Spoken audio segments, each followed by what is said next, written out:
Halo semuanya, kembali lagi bersama Bapak dalam kegiatan belajar dari rumah.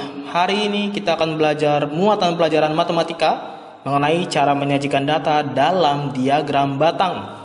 Baik, langsung saja kita mulai. Diagram batang adalah diagram yang digambarkan menggunakan gambar batang atau balok. Nah, di sini kalian bisa lihat contoh dari diagram batang ya. Nah, apa saja bagian-bagiannya? Mari kita pelajari. Yang pertama ada judul diagram. Ini ya, seperti yang kalian lihat, penjelasannya masih sama seperti minggu kemarin. Judul diagram ini berfungsi untuk mengenalkan diagramnya ya. Tentang apa sih diagramnya? Nah, kita bisa lihat di judulnya. Nah, di sini kita bisa tahu kalau diagramnya mengenai hasil panen jagung bulan Januari hingga Mei. Nah, lalu di bawahnya kita bisa lihat bagian diagram lainnya ya. Yang pertama yang ingin Bapak jelaskan adalah dua garis ini, yang tanda panah ini ya. Nah, dua garis ini disebutnya sumbu. Yang mendatar, yang ke samping disebutnya sumbu X, yang ke atas disebutnya sumbu Y. Nah, masing-masing sumbu ini memiliki keterangan. Nah, kalau kita lihat di sumbu Y, ini keterangannya adalah hasil panen dalam satuan ton. Kalau di sumbu X, ini keterangannya bulan. Nah, lalu bagaimana cara membaca diagram batang? Nah, ketika kalian diminta untuk membaca diagram batang, kalian harus perhatikan keterangan yang ada di tiap sumbu. Yang pertama, kalian perhatikan dulu keterangan yang ada di sumbu X ya, biar mudah ya. Sebenarnya mau dari sumbu Y juga bisa, tapi lebih mudah dari sumbu X dulu. Nah, misalnya kalian ingin membaca hasil panen jagung bulan Januari, maka kalian perhatikan keterangan pada bulan Januari ya. Di sini kan ada gambar batangnya. Kalian lihat bulan Januari itu batangnya sejajar dengan angka 300. Nah, artinya hasil panen jagung bulan Januari adalah 300 ton. Ini kan satuannya ton ya. Nah, begitu seterusnya untuk bulan-bulan lainnya. Nah, lalu bagaimana Pak untuk bulan Maret? Dia ada di tengah-tengah, sedangkan di tengah-tengahnya itu tidak ada angkanya ya. Nah, ini jangan bingung ya. Karena dia ada di tengah-tengah, berarti kita juga harus ambil nilai yang ada di antara 300 dan 400. Di tengah-tengahnya 300 dan 400, itu kan ada 350 ya. Ya kan, di tengah-tengahnya. Nah, jadi artinya hasil panen bulan Maret adalah 350 ton. Karena dia ada di tengah-tengah bulan hasil panen 300 ton dan 400 ton ya. Begitu. Kalau yang lainnya kan sudah jelas ya, kayak April 500, Mei 300, Februari 400. Begitu cara membaca diagram batang ya. Nah, selanjutnya Bapak akan menjelaskan bagaimana cara menyajikan data ke dalam diagram batang. Mari perhatikan dengan baik. Di sini kita sudah punya data yang belum diolah ya. Berikut data nilai PTS Matematika kelas 5. Nilai 90 jumlahnya 3 orang. Nilai 80 jumlahnya 6 orang. Dan seterusnya ya. Nah, kita akan coba sajikan atau olah data ini menjadi diagram batang. Berikut langkah-langkahnya. Yang pertama, kalian buat dulu judul diagramnya ya. Judul diagramnya harus sesuai dengan data yang ada di sini. Nilai PTS Matematika kelas 5. Nah, sesuai ya. Nah, lalu yang kedua, kalian buat sumbu Y dan sumbu X. Sumbu yang ke atas dan yang ke samping. Kalian bisa tambahkan tanda panah juga boleh ya. Kalian buat secukupnya saja. Nah, Bapak sarankan ketika kalian membuat sumbu ini pakai pensil dulu ya. Khawatir sumbunya terlalu kecil atau terlalu besar. Nanti tinggal disesuaikan. Seperti itu ya. Nah, langkah selanjutnya kalian tentukan keterangan yang ada di masing-masing sumbu. Tadi kan ada keterangan yang di sumbu Y, ada keterangan di sumbu X ya. Nah, biar gampang kalian tentukan dulu keterangan yang ada di sumbu X yang di bawah. Nah, keterangan yang ada di sumbu X ini biasanya itu mengenai data yang sedang dibicarakan. Begitu ya. Ini kan yang sedang dibicarakan kan ini ya, nilai ya. Jadi di sini keterangannya adalah nilai. Nilai 90, 80, 70, 60, 50. Kita urutkan dari yang terkecil hingga yang terbesar. Ingat ya, dari yang terkecil hingga yang terbesar. Berarti nanti kita buat di sini 50, 60, 70, 80, 90. Nah, bentuknya seperti ini.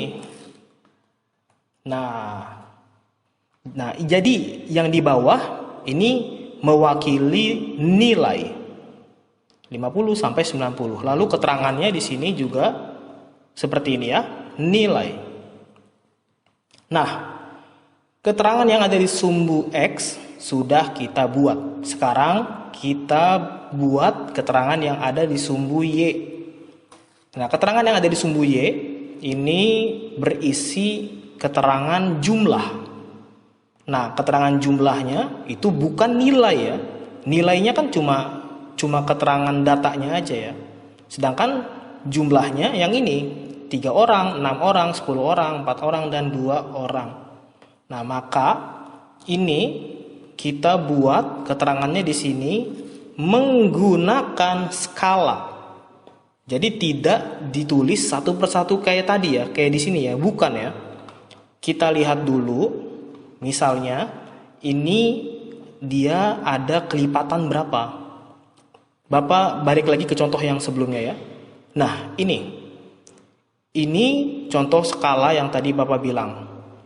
Di sini skalanya merupakan kelipatan 100. Kalian bisa lihat ya.